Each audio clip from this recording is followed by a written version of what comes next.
Welcome to Talking Heads on USA Global TV, starring the one and only wonderful Dr. Jacqueline. It's a prestigious place where world-class influencers and experts meet, and where you'll find the most trusted advisors and coaches for all things in life and business. Visit usaglobaltv.com to sign up for our newsletter, get the value you need, and be first in line to learn about events and giveaways and other valuable content. Connect with us. Email Dr. Jacqueline at usaglobaltv.com to talk about how you can become part of USA Global TV.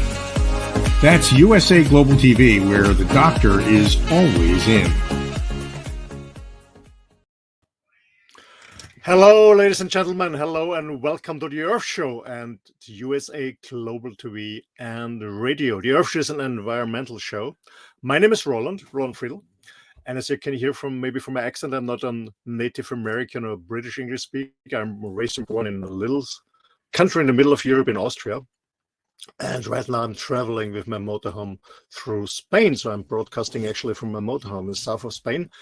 Yeah, from my background, as you can read it in the banner, concerning with USA Global TV and Radio, I'm a co-host on the Mallorca show, together with Dr. Jacqueline Kerbig, the founder and CEO of the USA Global TV and Radio, where I interview amazing people from around the globe. I do my talking head business show, so I'm a business background. Actually, I'm a businessman. I wouldn't say an entrepreneur. I love more the term entrepreneur that was created by my teacher, Dr. Jeffrey Armstrong. Entrepreneur is somebody that is only taking, is also giving back in a good way. It's receiving and giving. Yeah, I'm an elevator listener. I'm a host and moderator of the Earth Show, and 2 hours later on the Men Show, the Wild at Heart Show, a show for men, by men, about men. That's concerning USA Global TV and Radio. And as I said, my main business, I run a consulting company in Switzerland. With my team, we consult international companies worldwide in, I guess, 8 or 9 different languages. That's what I'm doing. And besides that, besides my business and besides my men's work I'm doing, I dedicate my life to respect Mother Earth. And by the way, then the website respectmotherearth.com is coming up soon on a relaunch in 2 languages. Yeah, and as I said, I really love Mother Earth, and most people say, okay, why did you call your website Respect Mother Earth? And say, hey, everyone has a mom, and I have a mom too. He gave birth to me, and risking her life, and I respect her still. My mom is still alive. She has dementia. She doesn't recognize me, but I know her. So always when I'm in my hometown, I visit her, of course, even when she doesn't know who I am, but it doesn't matter.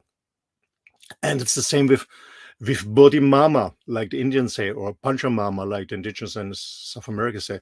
Mama Earth, I have to respect them. Because this planet is giving us so much. Fruits, vegetables, clean water, air, firewood, whatever we need, everything is there. And we have to respect her much more than we did maybe the last 2 centuries. Yes, and maybe let's bring up a picture. And as I said, I'm not only talking about the topics, I'm very engaged. And actually, the last 14 years when I spent on the island of Mallorca, I always organized beach cleaning. This was not organized by myself. This was organized by my by a community here in close to Dolores in Guadalajara. And I'm standing here on a nice place, and we all came together, guys, 40 people in total. And we were collecting almost 2 weeks ago, I don't know, hundreds of bags on plastics from the beach, from the shore, from the rivers here in Guadalajara. This is in Spain, in between Alicante and Murcia, more or less. That's what I do regularly, and this is what anybody can do. Just starting, I don't know, maybe you have a dog, you're going to walk your dog. Yeah, bring your dog wherever you live, on a beach, on a river, in a forest, and just collect. Besides that, bring a plastic bag and just grab the garbage, the rubbish stuff. Or when you have kids, maybe you educate your kids why it's important just to bend down and collect the stuff. Why not? It's fun. Or meet with friends, with friends. Not only go in a bar, maybe before you have a beer or a barbecue together, meet with friends and go for a beach cleaning or a lake cleaning or in the forest or just in the neighborhood. Just clean up. It's a lot of fun, and you do something good. Because as I always say, it's not only bad to throw things away like many people do. I think it's even the same if you're just complaining and not bending down and bring the garbage away. That's what you can do. But for this show, normally, you know, for those guys who followed the Earth show the last times, normally I have a co-host, my dear friend Marcin. He has a day off. He's recovering as he got sick. So I'm doing it not alone. I'm hosting alone this show, but I have a very special guest today. I'm very looking forward to that because she's not just cleaning the beach or just cleaning the river or the forest, whatever. She started an amazing company together with her brother. So she's the co-founder, she's the CEO of Gravity Wave, and they do amazing stuff, really cleaning up the oceans with thousands of fishermen bringing plastic out of the sea. And she will bring amazing figures, and really shocked me as I'm also traveling around the Mediterranean Sea. That is so bad there, because I always thought, okay, it's just in Asia, South Asia. I saw a lot of plastic when I was snorkeling in Indonesia and other places, and I thought it's just there. It's far away, you know. It's always far away when you see or stuff. It's far away when people watching news and seeing plastic floating on the ocean say, yeah, it's not here, it's not in my neighborhood, it's just far away. But it is here too, especially for the guys who are watching us from or listening to us from Europe here. And so let's welcome Amaia Rodriguez from the Gravity Wave. Welcome, Amaia. Hi, nice to be here. Hi, Amaia. How are you doing? Good, very good. Busy Very good. cleaning the but more energy. Okay, very good, very good. So, Amaia, thanks for your time. I know that you're very busy together with your brother and your team. You do. I follow you on Instagram, and I see you're traveling all the time. You're organizing stuff. You're talking to people. You're engaging people. You're motivating people for the stuff you're doing. What is just amazing. So, thanks a lot. I really appreciate your time. Tell our audience who see you the first time on the Earth Show, actually, what's your background and why Gravity Wave? I come from entrepreneur. I was 20 years old. I didn't work on entrepreneurship. Traveling. Almost one of my things. So I did this. How do you change in China? I travel all around Southeast Asia. When I traveled there, these islands full of plastic. But you know, this came when I saw what how traumatized me. I really wanted to take my to in from the sea and transforming it into bioproducts. Amaia, sorry for interrupting you. We just can't hear it. Just a clicking on noise. We don't hear you. We just hear a little bit, but we don't understand the word. I don't know. Maybe you can use a headset or something. Okay. There's always a clicking. Now it's gone. Now better? Can you hear me now better? Yeah. Okay. Thank you so much. Yeah, now the noise is gone. Okay. So please, sorry, start again about the background on the. Yes, of course. So I come from a family of entrepreneurs, and I did this exchange when I was finishing my studies as a business degree in management in China. And in China, I decided to travel all around Southeast Asia to visit all these countries that I was dreaming about, thinking of paradise, beautiful islands, clear water, white sand. And instead of finding that, I found beaches and islands full of trash, especially plastic. And that's when something came up to my mind, and I woke up from this reality that I hadn't seen in Europe, right? Because I was born in Spain, I have lived all my life here, and suddenly I found this new world full of pollution. And when I came back to Spain, something that I continued to think about. I couldn't sleep as before. And I told my family the story, but especially I told it to my younger brother, that he was not aware of plastic pollution, of climate crisis, and he was beginning a small company that they were bringing products from China and selling them in Spain. But they didn't care at all of what would happen to those products once their life ended. So I tried to tell him about my experience, about my what I had seen, and that he had the power to do something about it because he was starting a company. And what I noticed is that young people, they teach us, if you want to start a company, just to focus on earning money. Nobody's taking care of a positive impact when you begin a company. And so I try to tell him about this, and he has a very entrepreneurial mind, and he met Lefteris Arapakis. He is the founder of Amaia, that is an NGO dedicated to teach sustainable techniques to fishermen. And these fishermen were collecting tons of plastic waste from in the fishing nets, but they were throwing it back to the ocean and to the sea. So Julian had this amazing idea to use all these plastic that these fishermen were collecting and try to do something. And he wanted to do it with me because he knew I had this really deep connection to solving the plastic pollution crisis.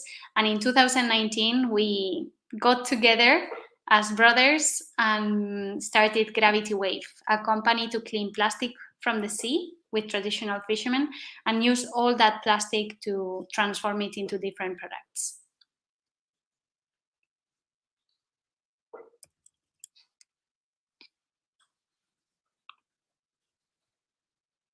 Before we go deeper, Amaia, because I know that you and the Gravity Wave, you're doing much more than just collecting. You're recycling and so on. You produce new stuff.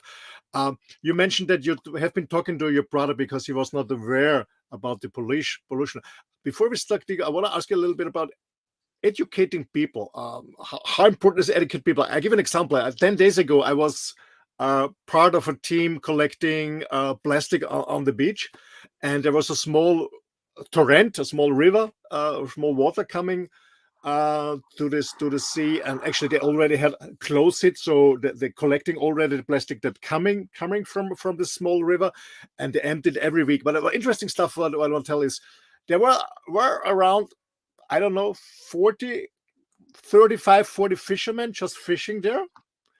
And they're looking at us, what the fuck we're doing here? And I said, yeah, we're collecting. And some say, really, hey, cool.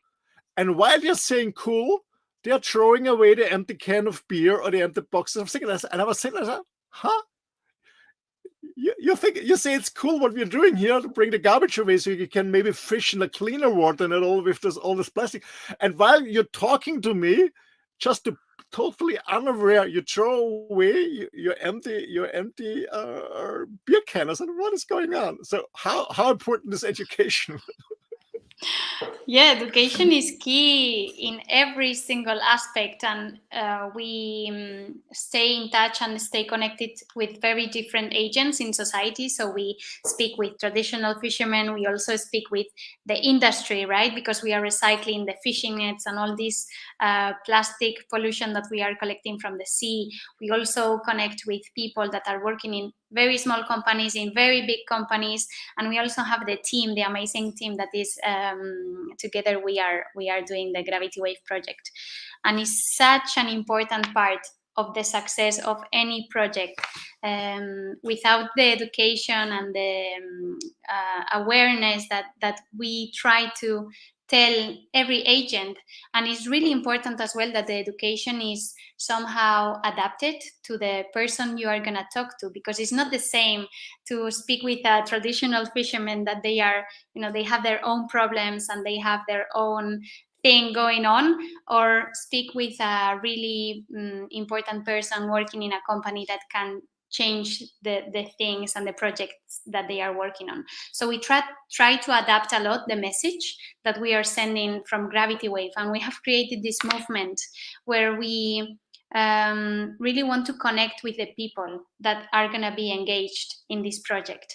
But we also know very well that we are not an educating project. So we try to collaborate with people that are truly specialized in education, because education is a really big responsibility that people have, and we don't want to mess up, you know. So we try to connect with these really cool projects that are also working on the educational part, because we know is just a very important part of what we are trying to achieve in Gravity Wave.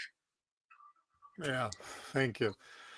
Well, for the audience, well, why is Amaia here on my show? Actually, we met by chance. It was really, I will say by accident. Around 2 weeks ago, so more or less, I was in Calpe, where she is based with her company, with her team, and I was walking on the beach with my dog because I spent 9 days there at a friend's place, and then I was passing by the office, and I was really, yeah, it was an eye catcher for me. I saw all these beautiful pictures. I mean, beautiful pictures. It's trash. It's plastic, but I saw that you're bringing that out of the sea. You're recycling. So I saw this, and I just stepped into this small office, and I was talking to a young guy, and I said, "Hey, that's amazing what you're doing. Who is speaking English? I want to bring you on the show." And then you came up, and so that's why we met. And I said, there's always a reason why people connect and meet together. So that's for just a background information for our audience. Why you bring you on the show. It's just by chance. Sometimes when you open and when you walk through the world with open eyes, you meet interesting people when you have an open heart, and that's how we both met. So let's go a little bit deeper. So what I understand is that you have, I guess, thousands of fishermen under contract who are bringing all this plastic out. Can you a little bit talk about this cooperation? Yes. So when we began Gravity Wave 3 years ago, we just, it was our anniversary on the 24th of October. It was the day that Gravity Wave was born on 2019. And when we started, we had only 10 fishermen that really believed in starting to collect plastic waste from the Mediterranean Sea. It's a really hard group of people, you know, because they are having so many troubles being competitive and confronting the industrial fishing part, and also they are quite traditional and conservative. So when we reached to this group of people, of traditional fishermen, not a lot of them wanted to get involved on starting to clean up plastic from the sea. They were used to just go for fish, earn by fishing, and that's it. So we offered them something different. We began understanding how we could engage with more fishermen, and we thought that paying them by every kilogram of plastic they collected was a way to grow this group of people that would start collecting more and more plastic. Nowadays, we have more than 4,000 traditional fishermen in 3 different countries in the Mediterranean Sea. And we want to focus on expanding all this collection system, because fishermen are the ones that are going every single day to the sea. They know better than anyone the marine ecosystem, but we also have to keep teaching them on the importance of taking care of what they are living. So yeah, we thought by paying them for every single kilogram of plastic they would be collecting, it was a way to engage with more fishermen. And now that they are seeing that so many fishermen are engaged with Gravity Wave, it's much easier. We go to new ports and we say, hey, we are working with all these ports, all these countries, just join the wave of change that we are creating. And it is now much easier, of course. But at the beginning, it was quite hard to try to make awareness in this group of people and you know, engage with them in this project. I can imagine the first step is always the hardest. There was a lot of obstacles in the way, a lot of distraction. Did you ever think about giving up? We thought about giving up because, well, every entrepreneurial project is really hard. And in the beginning, you are more impatient than anyone in the world. So you want things to work straight away, but it takes so much more time you are thinking. And yeah, it is really hard. It's a roller coaster. I'm really glad that I started this together with my brother. I think starting a company on your own is really, really hard. And when you are more than one, you share problems and also you share happiness. So I think that's key to have an easier way of starting a company and a project. Absolutely. That's always what I teach and coach and consult my, not only big companies, but also startup companies, single entrepreneurs, that be patient in the beginning because you're so excited about your own idea and you're expecting that the market is waiting for you, but it's not happening. You have to be patient. Of course, keep on going, consistency and persistency, but you also need to be patient. And as you said, it's an emotional roller coaster. Absolutely. And it's good to have a body, because especially when it's not working well, with sunshine, I always say sailing on a sunny day is easy, but in a storm, it's good to have a body. Absolutely. Exactly. Absolutely. Just for our audience to understand, these fishermen that working together, so they are fishing fish and plastic on the same time, or they go one day on fish and one day on plastic? How is this working? No. So when fishermen go into the sea, we work normally with trolling fishermen. So that means that the fishing nets are going to the bottom of the sea. And plastic pollution is divided by 3 different layers. 10% is on the surface, around 20, 15, it depends, is in between, and more than 70% is on the bottom of the sea. So we need these trolling boats to go to the bottom of the sea because that's where the main plastic pollution is gathering. And when they go with the fishing nets to the bottom, they collect both plastic and pollution and also the fish. Once they bring all this into the boats, they need to separate by hand all the pollution and the fish that they are going to sell in the market. And they bring this huge bin, it depends on the day. Every day is different, but they collect all this plastic in the boats and they bring it to the harbor, and that's where we classify and weight everything so we know the impact they are doing, and we know also how much we need to pay them for all this plastic they are collecting. It's just incredible. You said 70% is on the lower level. So when we see on the media, this plastic floating around, for example, in South Asia, that's only the peak of the iceberg. So the mess is unseen. It's unseen by most of the people who are not involved in fishing and stuff like that. Yes, and that's a bit overwhelming to know and to see sometimes. But we always try to keep a positive message because we are working from the solution, not from the problem. Yeah. And we think there is a lot to do. We have treated garbage as trash, but in Gravity Wave we say it is not rubbish, but resources, right? If you know how to treat them. So that's how we see all this plastic pollution, and the faster we try to collect all this pollution that is already in our oceans, the better it will be, because if not, plastic will just become really small into microplastics, and then it will be really hard for us to get all this plastic pollution. Absolutely. I saw this also when we did this beach cleaning 10 days ago, that some plastic really was just pulverized and you couldn't take it up because it's just already went to microplastic, and it was a pain in my ass, really. I said, oh shit, I cannot pick it up anymore. It's done. You need a vacuumizer or something like that. Well, what you said, you're part of the solution, and that's the reason, to be honest, that's the number one reason why I wanted you to bring on the show, because here on the Earth Show, we're not finger pointing. So many people are talking and finger pointing. You're not doing this, don't do this, don't do this. But you're not acting, but you are just acting. You're looking for a solution. That's you for me, you're a role model. That's why I wanted to bring you on the show for other people. Don't talk, act, do. Start small things, whatever it is, just do it. And as your story, sometimes there are obstacles, sometimes you already want to give up almost, but just keep going and keep going.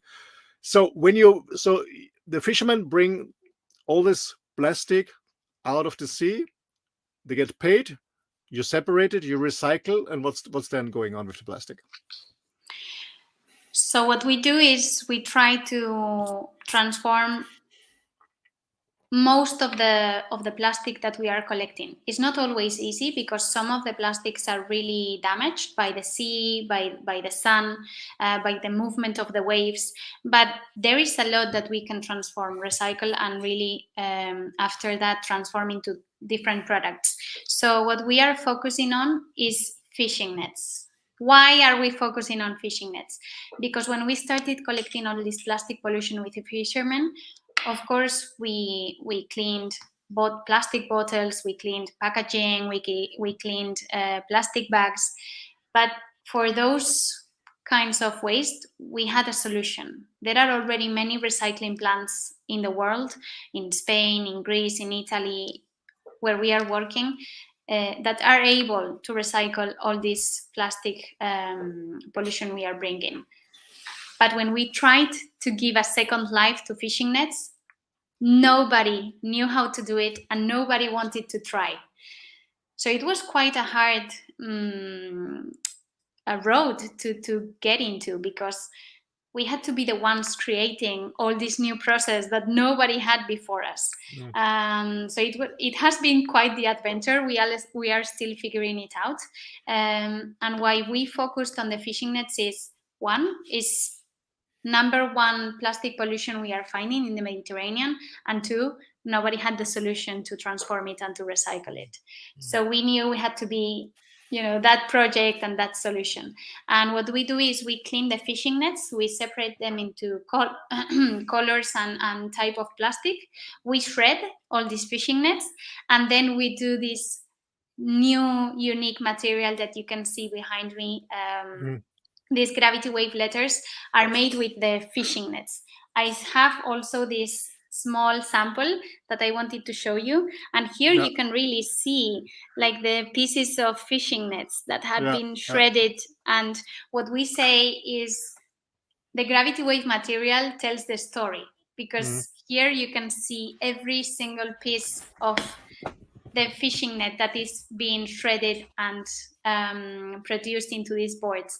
And what we do later is create different furniture. So we have done tables, we have done public benches, cupboards, beams, pots, any kind of decoration we can do with the plastic. It's very similar to wood. And also it lasts really long, because we were also looking into a product that would last many years. We didn't want to use the plastic waste from the sea to transform it into a plastic bag, because then what would happen to that plastic bag? So we try to be rational and stick to our values on everything we do. Of course, we are not perfect, but we try to work every single day to be better. Okay.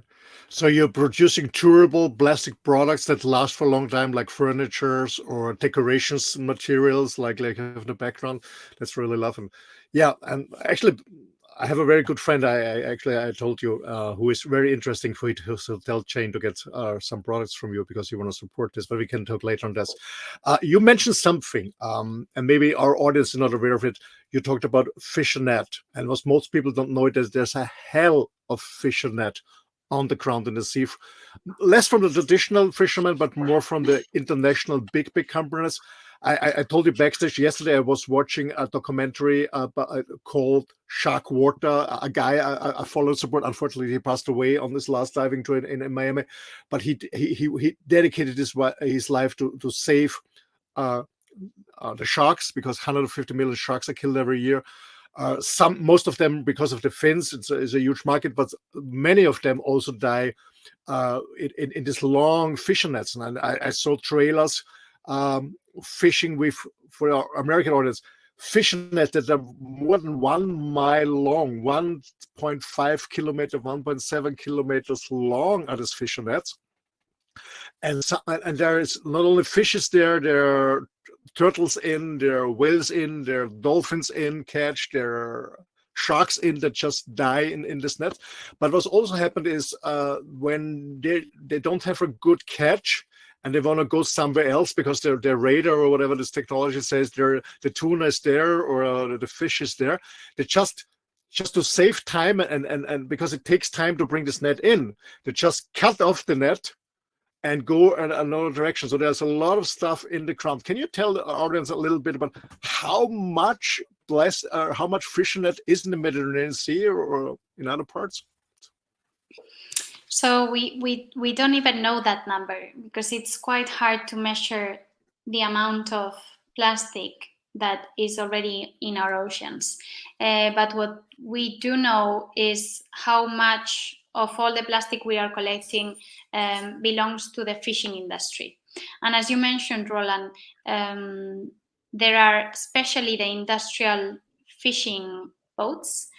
They have huge fishing nets. They can be as long as 80 kilometers long. I don't know in American measurement how much is that, around 50, 60 miles? 50, 60 miles, yes. Okay, and you can imagine that's really long. Like I could go to Alicante from Calpe. So they are looking into reducing costs, high volumes of fishing stock, and they don't care if they need to cut a fishing net. They just need to come back with a boat full of fish. It doesn't matter how they are getting that fish. And that's one of the main problems we are finding. Traditional fishermen are finding these huge nets that are all gathered together. And what they do is they keep doing their job, that is trapping animals, marine life.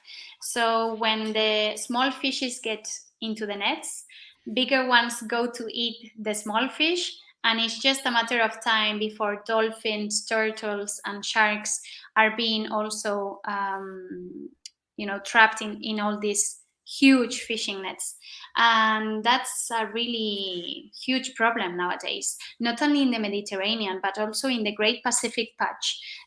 They just released a study, and they are saying that more than 80% of the plastic that is polluting the Great Pacific Patch belongs to the fishing industry.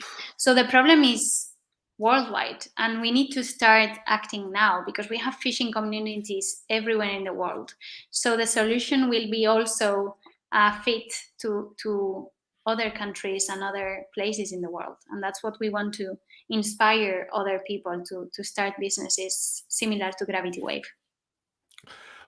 This brings me to the next question, Amaia, because you're only 3 years on the market, but you're really growing. You're very passionate. I mean, you have 4,000 fishermen on the contract. You work in the Mediterranean Sea.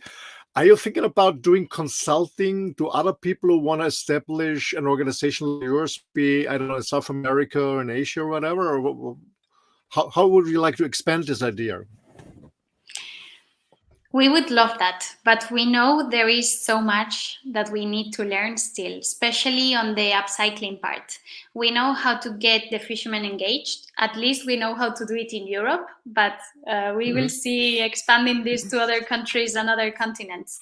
But we really need to keep working hard on the R&D process of how to recycle better the nets, on what else can we transform all these fishing nets that we are collecting, because there will be one day where the furniture will not be enough and we will need to start thinking on other products. So we want to be good first and then get bigger and teach other companies on how to do better.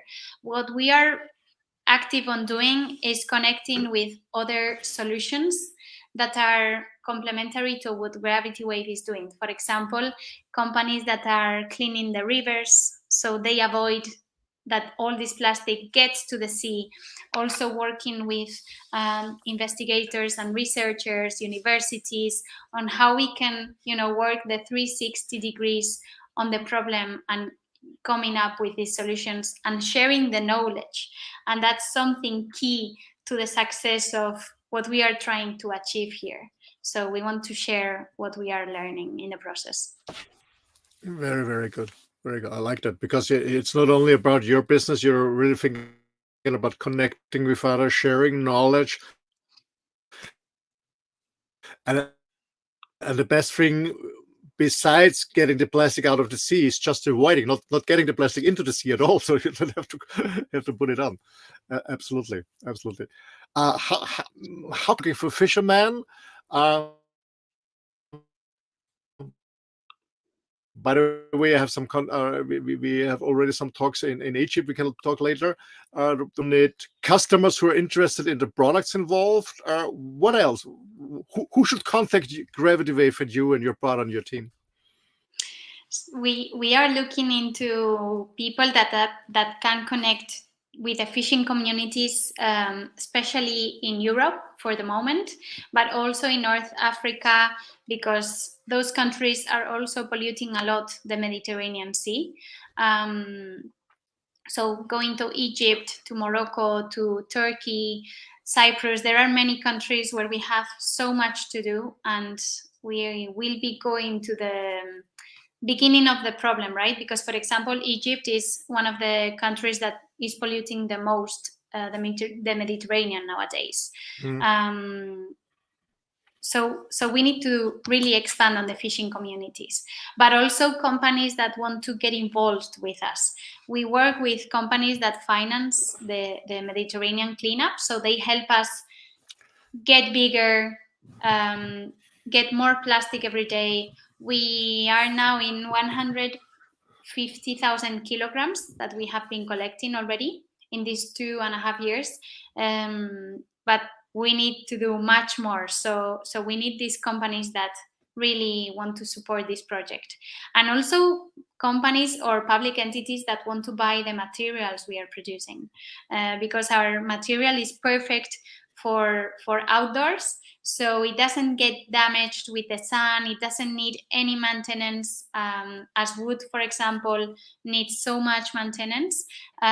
So yeah, those people, and also people that can connect us with, people that can come to the team, researchers, people that know a lot about plastics. We are open to any person that can bring something to the project. Thank you.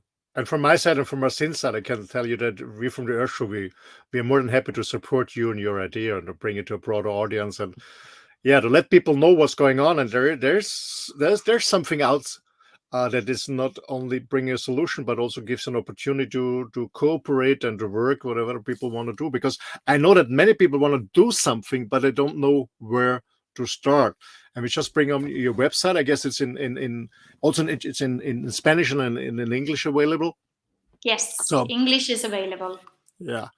So this is the website, and you find a lot of information there, and also your contact details and how to get involved, and the numbers. And by the way, my agency told me who do all my websites. Very, very well done. Great, thank you. My marketing team will be really proud of that. Absolutely. No, my agency said, "Hey, cool website," because I showed them the website. I said, "What do you think about it?" I said, "Well, very good, very good." Anyway, because website is so important nowadays, to spread information on the World Wide Web, and that's what I love on technology. Amaia, what is your vision for the future? Our vision for the future is to bring the movement we are creating, the plastic-free oceans movement, everywhere in the world, inspire people to do better, to create solutions for the same problem, and also to bring people to collaborate. We think this is going to be so important for any company out there, to share the knowledge, to not try to be, more competitive, but try to help each other. And social entrepreneurship is going to be key for the next few years, to have a purpose and not only think about the economics when building a business, but think bigger and think farther and add value to the society and to the planet. And that's where we want to be. That's what Gravity Wave is all about. Thank you. I love this, because it's the same approach I have. And what I said in the beginning, I see myself as a entrepreneur, not an entrepreneur, a entrepreneur, because it's all about, receiving, but much more giving than receiving. That's much more important. And taking care about Mother Earth and our environment, because at the end, we guys, when you eat fish, at the end you have all this plastic in you're eating, and that's most people are not aware. When you throw something away, and maybe you're living hundreds of miles away from the sea, but a river brings the plastic to the sea. One day or 1 week or 2 weeks, whatever time, it ends up there. It gets smaller and smaller and smaller. Some animals are eating it, larger fish are eating larger fish, and then you have this fish on the table. And besides all this mercury and other heavy material and toxic stuff, you also get all this plastics in your system, and also for your kids. So if you don't want to have this, please don't throw the plastic away. Recycle it, bring it to a recycle station in your neighborhood. Don't throw it away, because it ends at the end in a sea, wherever it is. And then you have it back on your plate if you want it or not when you eat fish. Yes. Absolutely. By the way, do you eat fish? No. I stopped since I started Gravity Wave. Exactly the same day, I thought, oh my God, if the sea is like this, I don't want to eat whatever is inside all this polluted ecosystem. So, no, I prefer not to eat fish. I can fully understand it, because we know that fish consumption is increasing with all this health industry. Eat fish, but at the end of the day, besides the toxic stuff, like as I said before, mercury and other stuff, it's a lot of plastic in. So it's not the healthiest way to eat fish, unfortunately. It's a very good protein source with all these omega acids all in, but it's a lot of microplastics in too. So you don't eat any fish anymore. You're vegetarian or meat or what? I'm a vegetarian, and when somebody asks me about this, I always say, if I had to choose, I would rather eat meat than fish. If I had to start eating animals again, because I've seen what's out there, and trust me, it's really a polluted ecosystem, and fish are living there. So if you eat fish, unfortunately, as you said, you're gonna be eating that plastic. So it's hard. I'm the same opinion, but I made 2 times the mistake that I posted this on Facebook, that I prefer, for this reason, meat instead of fish, and I really get a huge shitstorm from the Greens and from the left ones, because they don't have any idea what's going on in the ocean. Yeah, and also I think that the food industry has taught us a lot on how to avoid meat and to choose fish instead, but we don't have any information on the fish plastic pollution problem and what's out there in the ocean. And I think we should know about that before choosing. Absolutely. It's on the first side, it always looks good, but it is not. I mean, some people know I tried a vegan lifestyle for 9 months, because I always try something out before I talk about it. I want to have my own experience, not something I heard, I read. And it's not good for me, because of my blood, I'm seropositive. I have to eat meat, not every day, but I need meat. And I love to cook vegan, yes, but I cook really veggies. No processed food. I don't know, vegan cheese or vegan sausage or what all the shit is on the market. So when I cook vegan, I'm really fresh from the garden, organic stuff, and not processed food, because this is not healthy at all. Or when you call, I don't know, Beyond Meat or what all is going on, it's not healthy. It's a lot of marketing, but it makes you sick. Absolutely. But let's come back to fish. Well, we know that it's not good to have this fish, and it's not looking bad. But do you think in the future it will be better? Do you have any good news? Any hope? We don't have so good news here. I would love to be positive and stay positive here, but the demand is going up every year as population grows and as population chooses fish instead of meat. So we just need higher volumes. Without being aware, we are choosing the industrial fishing techniques and fishing boats instead of the traditional, because we want cheaper fish, we want more fish per week, and it's just not sustainable. So traditional fishermen are started to disappearing somehow, at least in developed countries.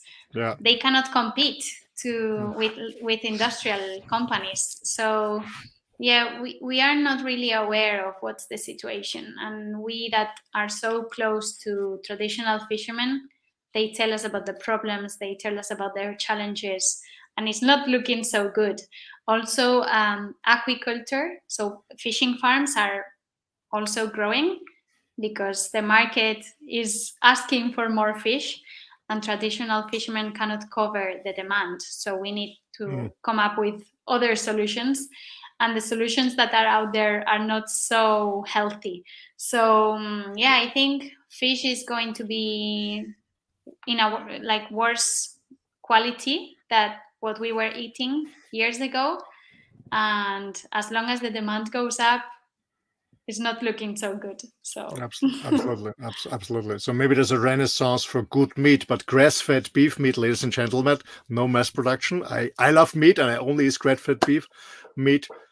But anyway, I know it's not good, but I strongly believe, and this is my optimism is, I know alone I cannot save the world, but everyone can do a little bit, and all together we can save it. When everyone does a little bit, everyone can do a little bit.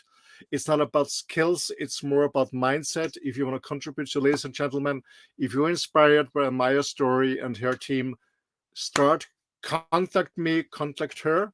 How to get started, learn, go on the website. Amaia, thank you so much for your time and energy. I wish you all the best, and I want you to stay backstage, and we have a short conversation afterwards. Thank you so much. Great. And bye. So, ladies and gentlemen, I hope you get some good ideas.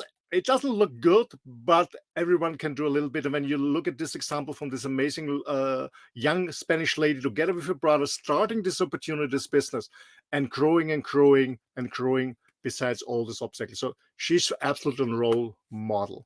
So if you have a good idea, you started something, and even it's not big, but you have a good idea, you want to start something, or you know somebody, please contact me. The email address is office@respectmother-earth.com, and we can also bring this on the show and show it to a broad audience. Thank you so much. We see you again in 2 weeks when we gonna interview the famous Captain Watson, the co-founder of Greenpeace, the founder of Sea Shepherd, and the Paul Watson Foundation. So stay tuned. In 2 weeks, on the 16th of November, we continue, hopefully together with my co-host. He's recovered again with MARCIN. And by the way, please contact me. We show the email address again. It's office@respectmother-earth.com. Thanks you. Bye-bye. And yeah, if you missed one of the shows, go on YouTube, USA Global TV, sign up on YouTube, and you get all the information. Thank you. Stay healthy, and bye-bye.